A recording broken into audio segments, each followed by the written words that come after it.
So yes, I'm going to present a project that we are doing at the department, the ERC project Patchwork. Yeah, I think that our logo just changed, right, from the UAV. So this is not the. We now have a green logo, but anyway, this is what we are at. So the idea of the project is that we are that is actually sort of the worry with contemporary societies. So on the one hand, we can see in our societies that inequality is growing, right? So we can see, for example, if we look at the news, we can see on the one hand, these are 3 messages from this year, from the last month. On the one hand, that Spain has more than 12 million people in situation of poverty, 12 million people, right? On the other hand, there was some speculation about who was going to be the first trillionaire, right? So that will be like 1 million millionaires in one person. And then we have this other message that said, which was kind of terrible actually. This was the Wall Street Journal saying, to save money, why don't you skip breakfast, right? So that's sort of the idea, like, okay, if you don't have money, then just skip your breakfast, your avocado toast, you don't need it, you can just do it this way. So this also shows a little bit the incomprehension between different social groups, right? What it is to really live in poverty, for example. And on the other hand, if it's going, right, okay, now we're going too quick. Right.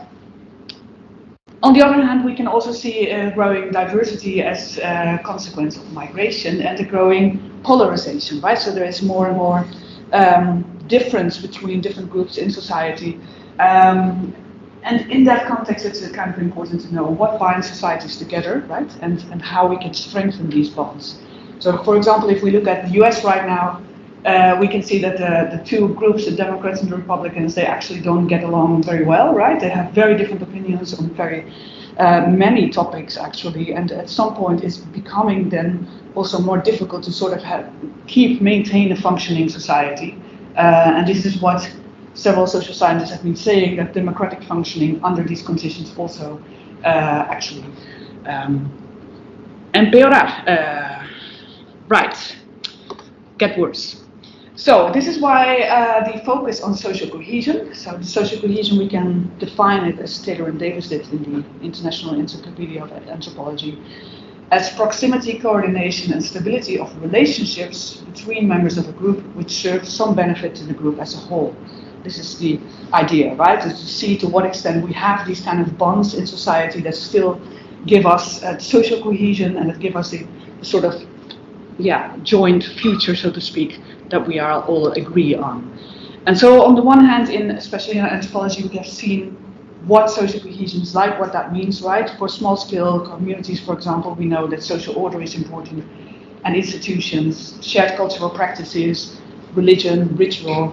There was this really nice book that we've been reading in the reading group as well, right? The Ritual Animal, I think Nigel has it now. About the importance also of ritual in creating social cohesion, and also economic interdependence, right? The exchanges that we have in society also sort of bring social cohesion to societies. So we know a lot about it already, but for large-scale contemporary societies, there are a couple of things that are different. On the one hand, that people do not actually know the vast majority of others in society, right? So we're dealing with, if you have small-scale communities, you typically know more or less other people, but in large societies that is not the case. There's also more differentiation than before, probably. That's debatable though. And of course, it is also more difficult to study the resulting cohesion in such big societies and to compare it across societies, right? To understand whether, for example, Spain is more cohesive than, let's say, France or something like that.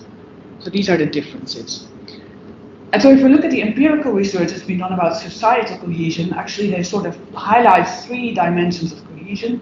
One is social relations, which according to one review is the most prominent aspect of social cohesion. And the other is identification with the group and orientation toward the common good, right? So that we have like a joint idea about, for example, about taxes and how we can help about the welfare state, for example. And this idea that social relations are the most prominent aspect of social cohesion is also actually reflected in this definition that I showed to you earlier, right? Proximity, coordination, stability of relationships. And yet, although that is the case, but empirical research on societal cohesion usually sort of ignores the relationships and looks directly at individuals. So we don't really know a lot about relationships in the context of societal cohesion. So we usually, when you look at societal cohesion research, it's about whether people trust others, whether people trust institutions, whether they are solidary toward other social groups and so on, but they don't actually look at the relationship that they really have with other groups and how they affect these kind of opinions. So of course, if you are a network researcher, that is sort of a sad thing, right? So we want to do this differently. It creates a couple of blind spots. The first one is that we actually don't know very well if there are fractures in the social network. Yes, okay. Oh, this, all right. Whether there are fractures in the societal network. So for example, we don't know to what extent different racial groups in Spain, for example, are well connected through networks of sociability, or whether different social classes are well connected, whether these fractures for ethnicity or race are deeper than the ones of social class or religion or something else, right? We don't really know what are these patterns of sociability in the overall society and to what extent there are these fractures that could mean that we have less social cohesion. Right. And the second blind spot is that because we don't know that, we also don't know to what extent these networks are then correlated to solidarity and social trust and institutional trust.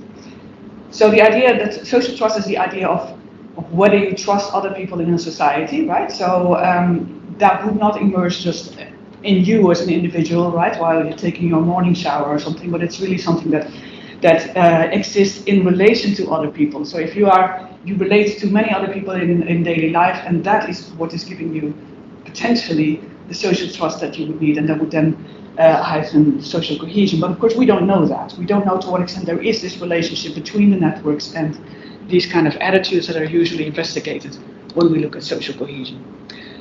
So the basic premise of this research is then that complex societies are held together by society-wide networks of interpersonal relationships. That's not a new assumption. This premise is actually kind of, since the 70s, it's been assumed by various social scientists, right? But it's not actually being investigated a lot. Right. And so, and particularly we're interested also in these relationships between social groups, because these are the potential fault lines in societies are between social groups, between different racial groups, for example, or nationalities, migrants, non-migrants, between different social classes, between different religions maybe, or political orientations, as in the cases in the US. And so this is what we want to look at. So the problem is a little bit, how can we investigate that, right?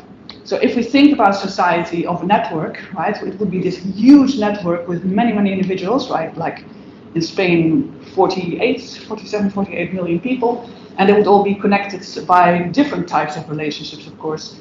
And so that would be really difficult to actually investigate. So what we tend to do is to take a sample from these networks and then look at the personal networks of these people, and then on the basis of these personal networks, be able to say something about society again, right? So it's sort of, we pick people from different spots of society and then we try to understand what their networks look like to be able to generate this knowledge toward the societal network. The problem, however, is that personal network research typically is limited to the core, right? Personal networks research, as we know, has this basis in the Manchester School of Anthropology. Well, we've been talking about that in the Winter School as well. But yes, usually what we do is then focus on the core relationships. So just a few relationships, the most intimate relationships that people have.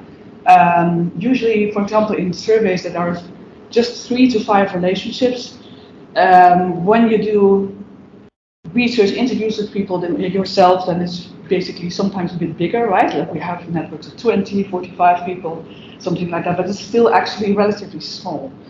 Because of course the idea of doing personal networks research is you ask a person, with whom do you relate, with whom do you exchange a sort of support, for example, with whom do you socialize, and then they give you the names and then you ask further questions about them. Of course you can do that for a relatively small set of people, but you can't do that for like 500 people, right? Your respondents would probably sort of kill you. However, everyone in society has just a few strong ties, right? Often there's like three, four, five that are really strong ties that people really think, I can't live without these people, right?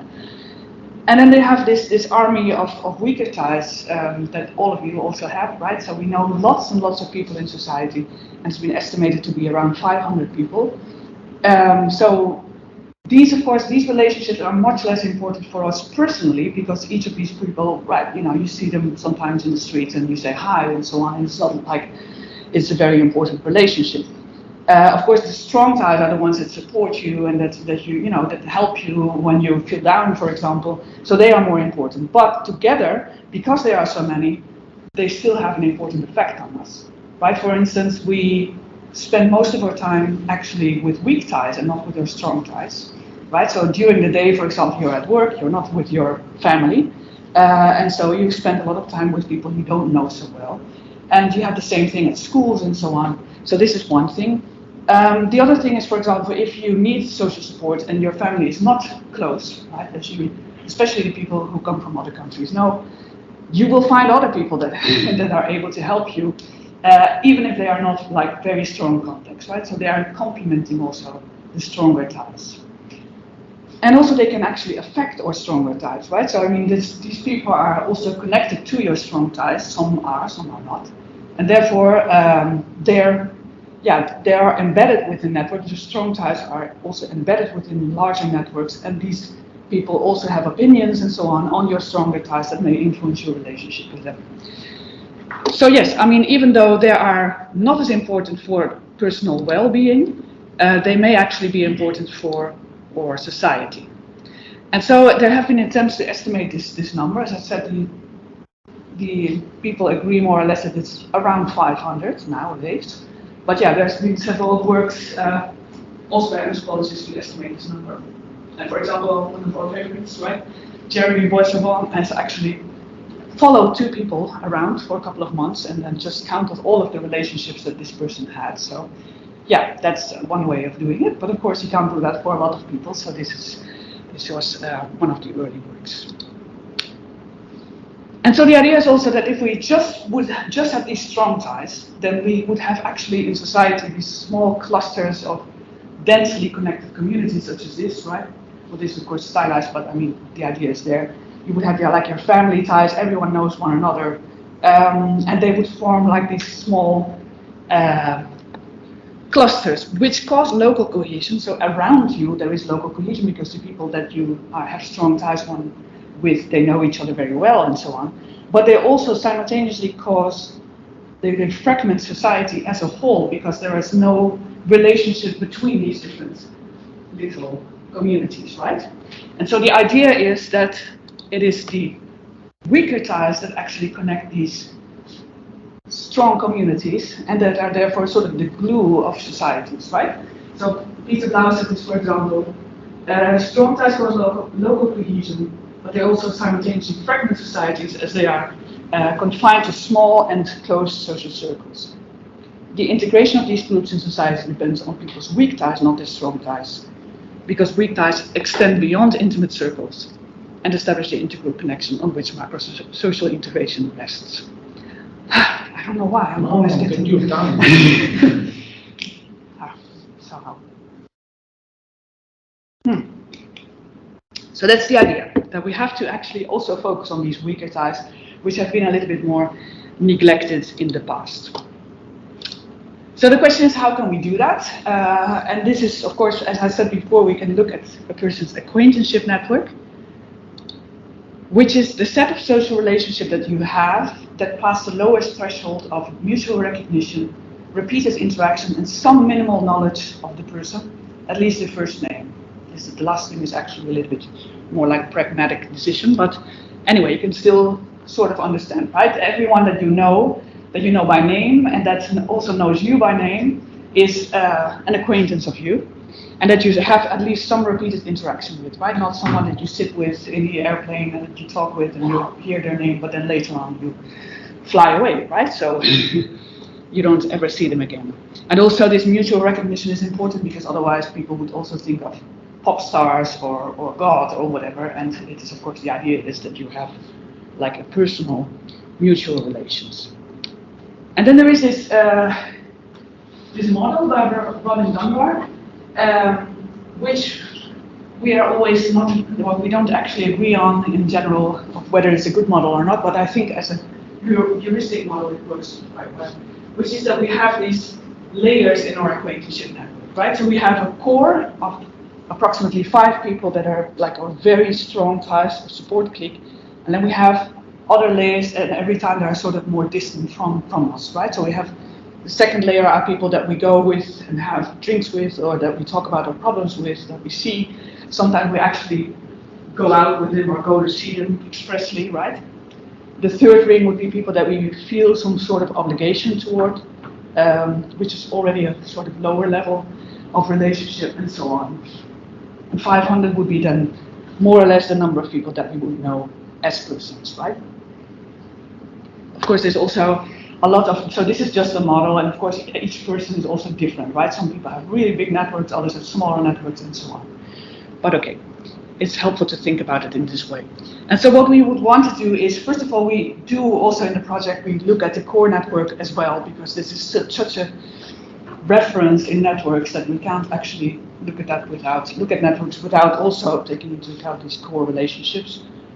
But apart from that, what we want to do is that we estimate the personal network characteristics, right? Because we cannot actually ask people to, yeah, okay. Now I have to stay here, right? So, okay, so we can't ask people to actually tell us about everyone they know, so that is why we try to use some sort of tricks to estimate the overall characteristics of these networks. And at the same time, we want to take small samples of relationships to actually understand a little bit better what these relationships are about, right? And this is what we do then. Instead of measuring the whole network, we just take samples from the network and we estimate its overall properties. And also in the second phase, we do qualitative follow-up on these, on the sample, on a part of this sample, right? So once we have done this survey, we later on reconnect with a couple of these people. So again, right after the pretest, we will do this and then talk with people a little bit more about how they experience their network, how they understand their networks are, what they are like, right? And how these networks influence them, and how these networks have changed over time and so on. So a little bit more like the living in networks kind of part.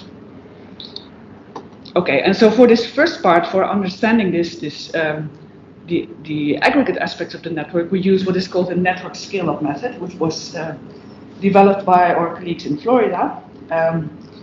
And it was developed, it's a sort of a not well-known technique, right? But it was developed to estimate the size of hard-to-count populations. So for example, people who died in an earthquake, or men who have sex with men, are the typical kind of populations that we want to know what is the size of this population, but we don't have actual data on that, right?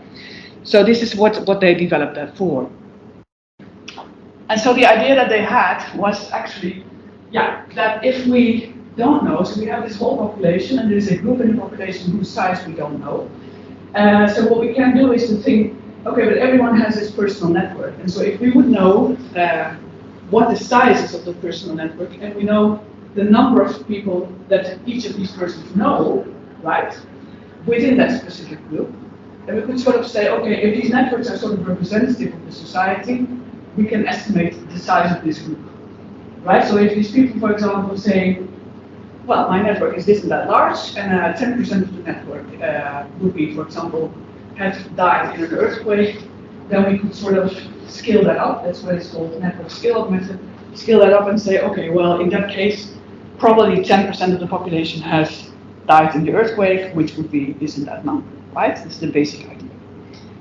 And of course, the problem is that we don't know the size of the networks, which is exactly the problem, right? We don't know how big these networks are, and so we can't actually take a proportion. So they said, well, that's actually not so difficult. Then we first take subgroups of whom we actually do know the size, right? So if we know, for example, how many nurses there are in Spain, we could ask, we know, for example, 3% of the whole population is nurse.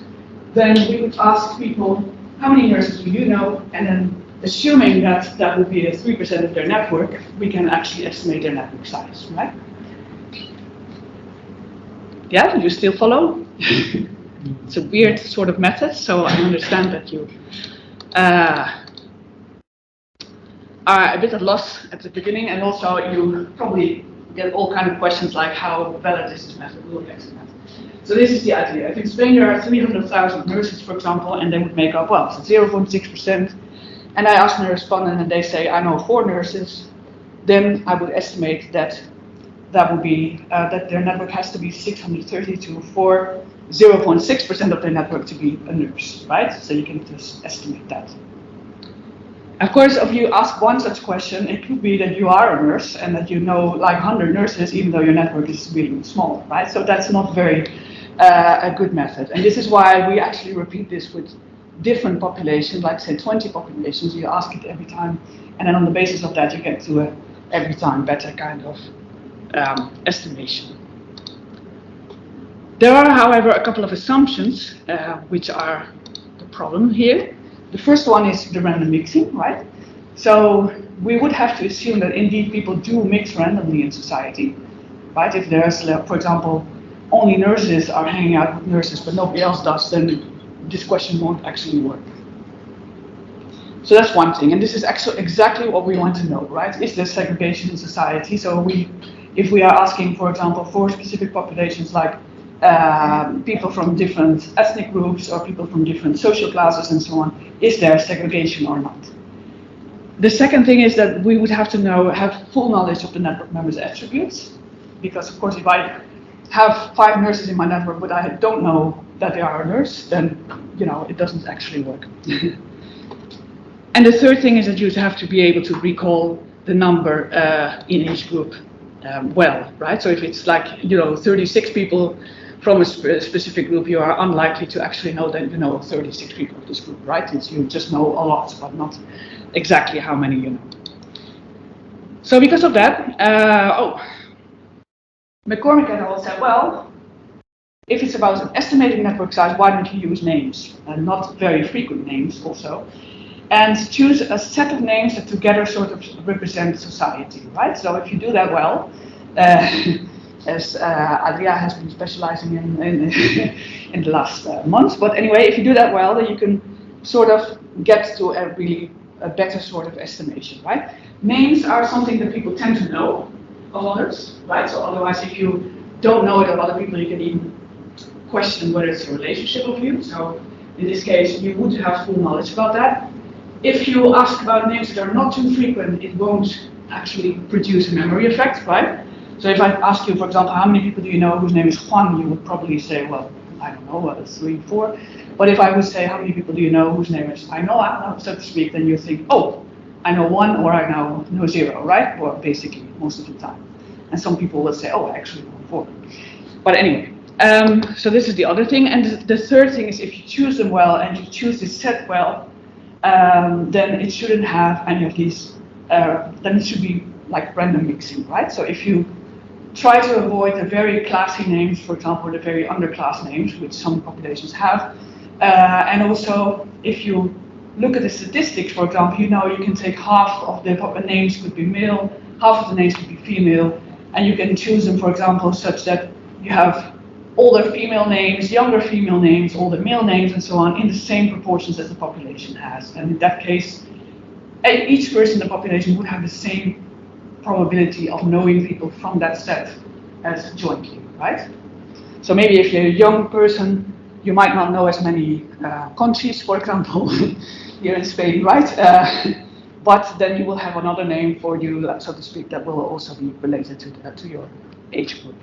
So that's the idea. We start with names to actually estimate the size of the networks. And then to estimate social cohesion, there were some others who said, well, instead of supposing random mixing, we can actually estimate from these questions to what extent there is random mixing, right? So I can actually say, let's make it easier.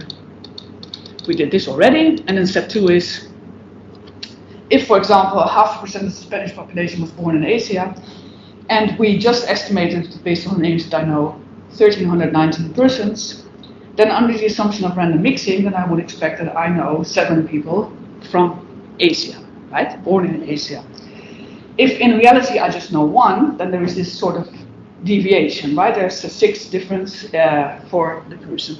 So I can look at that for each of the persons in the population, and I can see to what extent there is a large variation from what I actually would expect, or there is a small variation. So if it's a very small variation, you would say, oh, it's actually a good cohesion, right?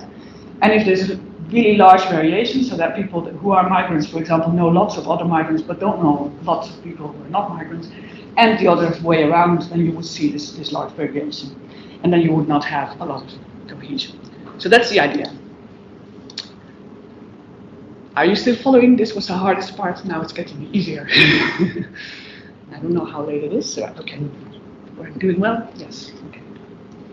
All right. So we tried this out in previous work, and then we indeed found that people were, for example, there was some social segregation in Spain. We did this first after the financial crisis, and then looked at whether people with higher incomes and education were equally likely to know people affected by the financial crisis. And in fact, we could see that they were indeed, that their networks were very much affected by, that there were not, so to speak, random samples from the network. So if you think about everyone you know, you might think that there's like a random representation of the whole society, right? Like it's sort of a mirror of society. And this is actually not the case, right? So even not just your friends and so on, but even if you look far beyond your friends to your neighbors, to your people at school, from the children and so on, they are much more likely to be like you than you would expect actually, because they are just very random contexts, right? This is also what we were doing research at that time on poverty, right? And I was living, well, in my neighborhood where most of the people have like 2 incomes, and I work here at the university where most of the people did not lose their jobs, right? It was more difficult to enter the university, but it was the people who had a job were actually not losing it at that time and so on. So actually, if I looked far beyond myself, right? So in the neighborhood, at work and so on, I wouldn't see such grave effects. But the people that we were interviewing, they saw like evictions and food banks and anything everywhere, right? So this is what I mean, that we have different sort of social worlds and therefore also different visions on the world and ideas and solidarities with other groups and social trust.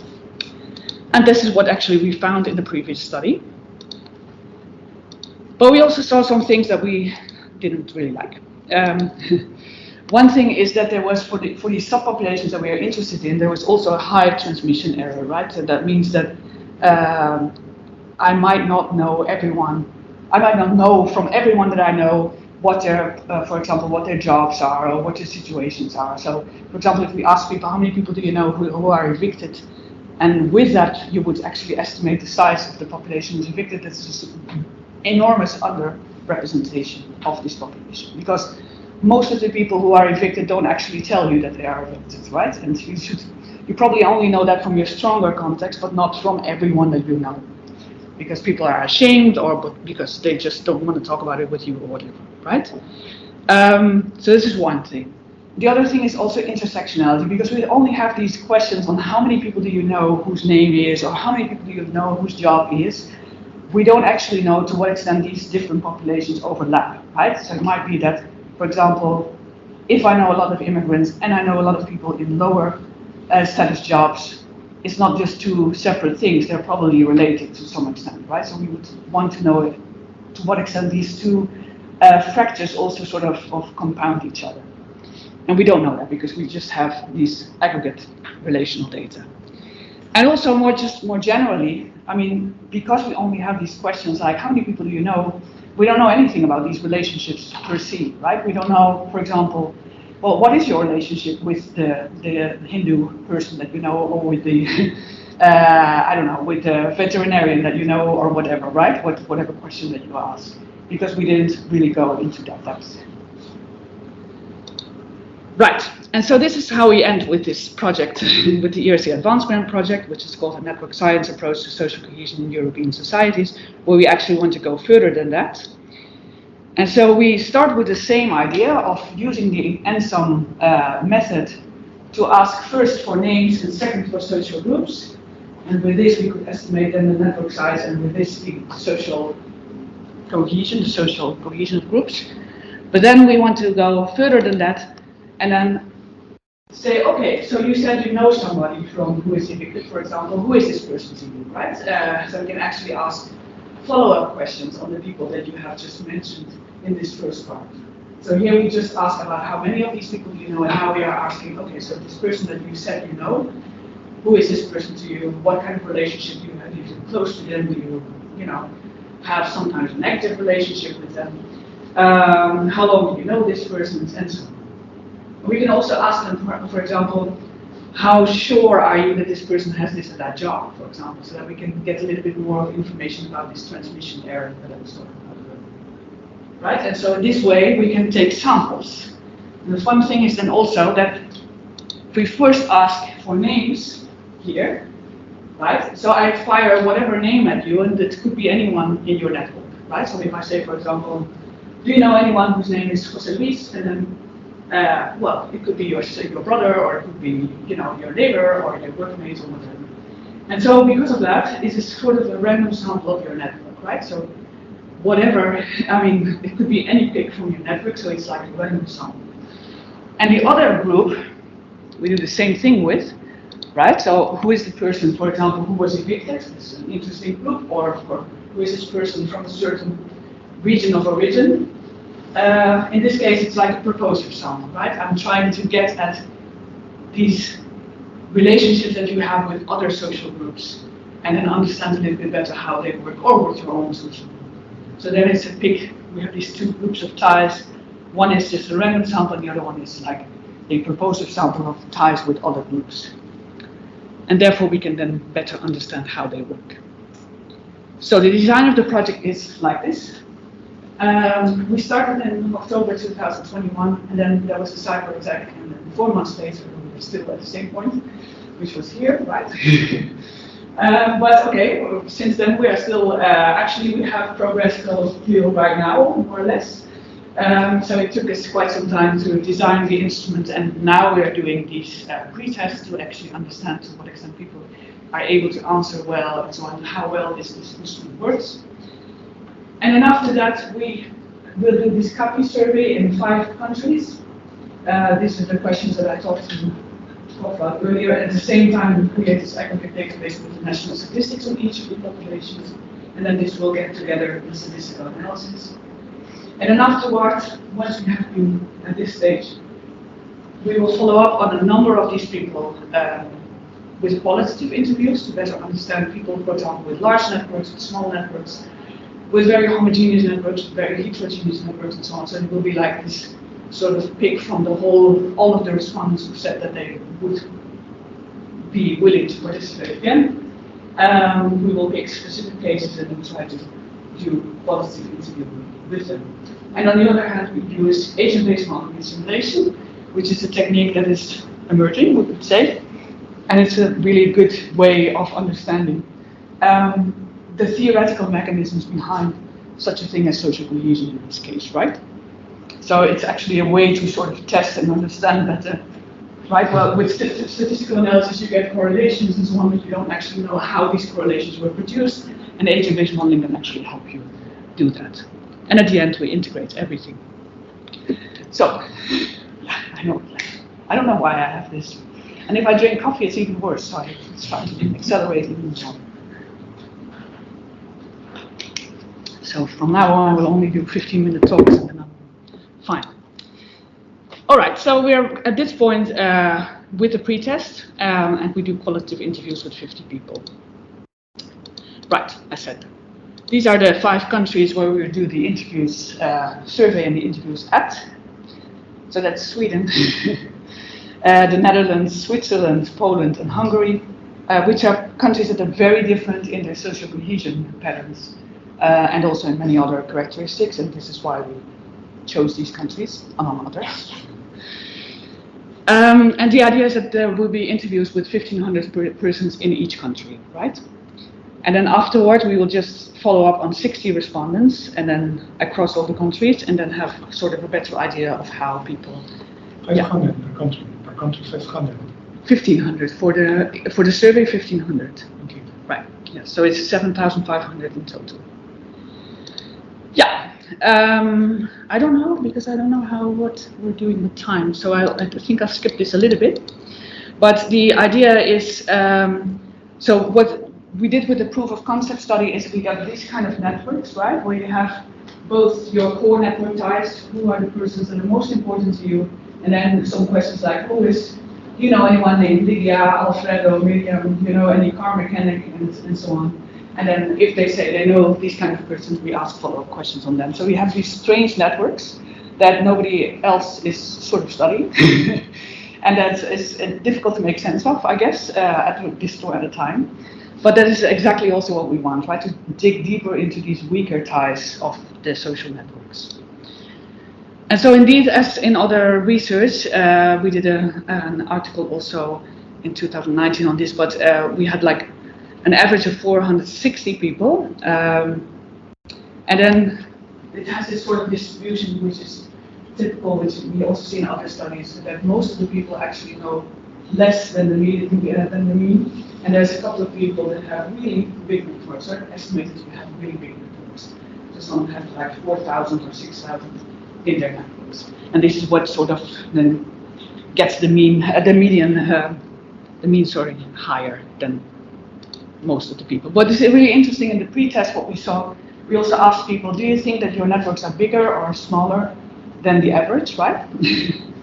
And then most of them actually say, well, until now, right, the interviews that I've listened to so far, that most people think that they have bigger networks than the rest, which is fun because actually most of the people have smaller networks than me, right? But they say because I am a person who thinks social relationships are very important, because I used to travel a lot, because I am a popular person, because I work, and these kind of explanations is what we got when we asked people how they think their networks are. And so on average, the respondents described then 20 network members. So this is then the sort of for each of the persons in the study. We know these small kind of networks, but with a random and a purposive sort of structure. And then we also have these kind of statistics. I won't show you everything, but one thing, for example, is if you look at the core network and you can ask what percentage of the core network is female, for example, then among men it's 63% and among women it's 45%, which is sort of natural because the partner is a big part of the core network, right? So this is what makes these differences. But if we then look at the extended networks of all your acquaintances, then you can see that this is actually different. So the women have 51% of females in their network, which is exactly the percentage that is of females in the Spanish society, and the men have a little bit less than that, so they're a little bit more homogeneous than women.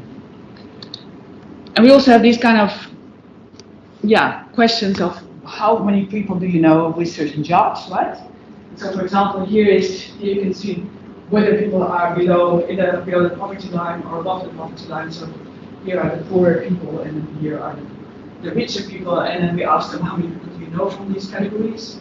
And you can see that the lower jobs, they sort of get lower, right? So if you're richer, you know fewer people in the lower status jobs and more people in these higher status jobs, basically.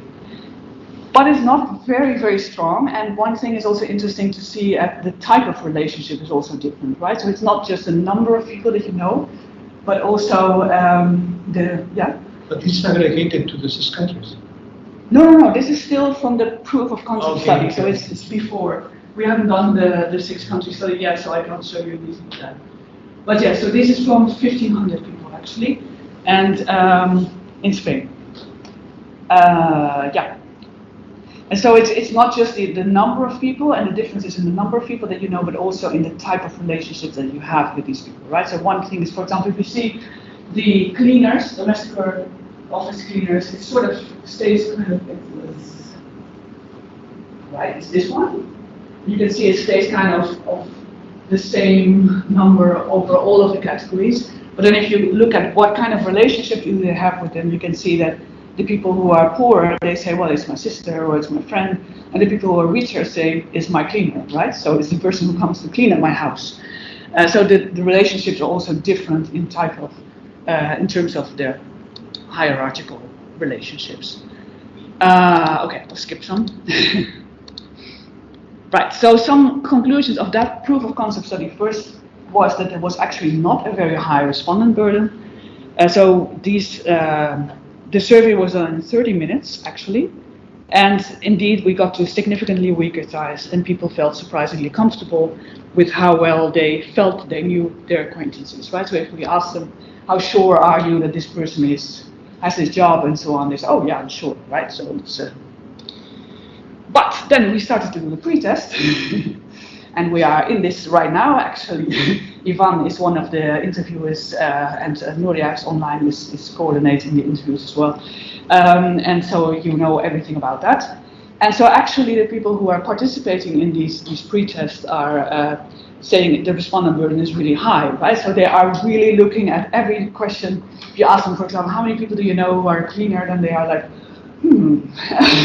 And so it takes a couple of minutes, and then they think about it, some count, some make notes actually, and so on. So it takes a long time. And they find the interest in the weak ties also strange. So it's sort of, we have these sort of conversations, right? So one person said, I have a lot of relationships beyond my core network, but that are not as weak as the ones that you wanted to talk about, right? And so what she says, well, I have a lot of relaciones amistad, yes, friendship relations that are a little bit lighter. So I have a conversation with them, I see them and so on, but they are not life or death for me. And so the interviewer asks, oh, so you missed that part a little bit in the interviews. And yeah, absolutely, right? So I have my friends and so on, but I also have this intermedium of relationships that we haven't talked about so much, and so that is something that they feel is strange, right? Why are you so interested in the person I hardly know? So that was a bit of a thing. They did say, although actually they were kind of, they seem to think that the names are the easy questions, right? So if you ask how many people do you know with a certain name, then they felt that was rather easy. And also the questions about, do you know some people who were born in Latin America or in Africa or whatever? That was also questions that they could answer because they said it was sort of visible. But religions and jobs, they were finding that difficult, right? On the other hand, this was a kind of funny conversation with one of the respondents. So she said, well, the religion, I don't know. It's something that people practice or not, and I don't know, and I don't care, actually, right? It's not important to me. And then the interviewer said, well, you said, for example, in the beginning you seem to be a little bit insecure, but later on you seem to actually know it quite well, right? For example, with this and that person. And then she said, yeah, but I know that she's Catholic because she was sending me something from the Virgin. No? I don't know what the Virgin is in English, actually. The Holy... Virgin. Sorry? Virgin. Like Spanish goes with an I. Virgin. Virgin, yes, of course, yeah, exactly, yeah. And then she said, well, and this Moroccan person, and she said, yeah, because I saw this person was rezando, it was praying on a little alfabeta, a little, yeah, you know what I mean, yes. Okay, so I think it should be Mahomedano, right? But yeah, when I get to know someone, I don't actually ask them what their religion is, right? Because it's not important. But yeah, there is these kind of little details that I can actually understand what religion people are. So still, even if they felt that they shouldn't be knowing that, and this was kind of a strange question, that when you asked a bit further, they actually did seem to know quite well for most people. The difficulty probably is between the people that you think are Catholic and the people that are not religious, rather than, the really religious people is easier to know, right? All right, so we're working on this right now, and I just wanted to also show you a little bit. So besides me, the people that were hired for this were these people that you sometimes see in the department, but that's not so very often. Mihao is a postdoc, and Jens, who's also a postdoc, they're not here.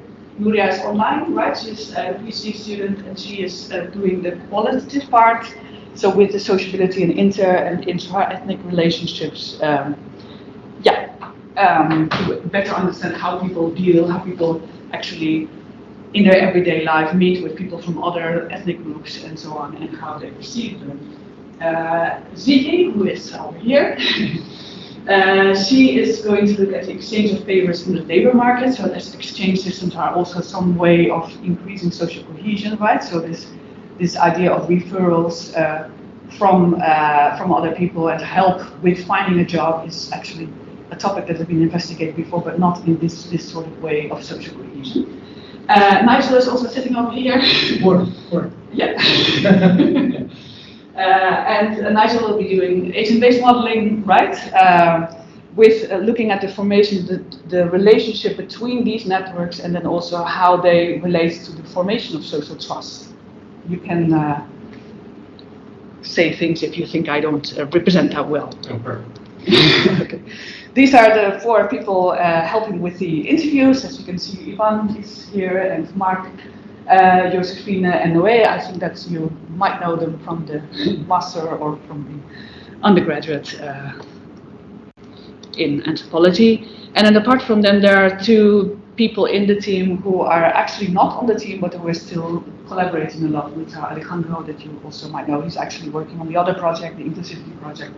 But he's also helping out, and is also helping with the supervision of Nuria. And Alexei, who's been here for a year now, I think, and he's also interested in this topic, so he's involved in this as well. So that's us. And that's what we'll be doing in the following months. The idea of an ERC grant is also that it's a high risk, high gain project, right? So they try to find projects that are risky enough, so to speak, so that they can actually go wrong, right? But they're also, if it goes well, then you will have a high sort of gain in knowledge. And so this is actually what we sort of experience, right? That it's kind of risky. So there's things that we think might actually be not, that we have to improve, and we don't. Yeah, it's sort of a challenge that we're working on continuously, but also a fun thing to do.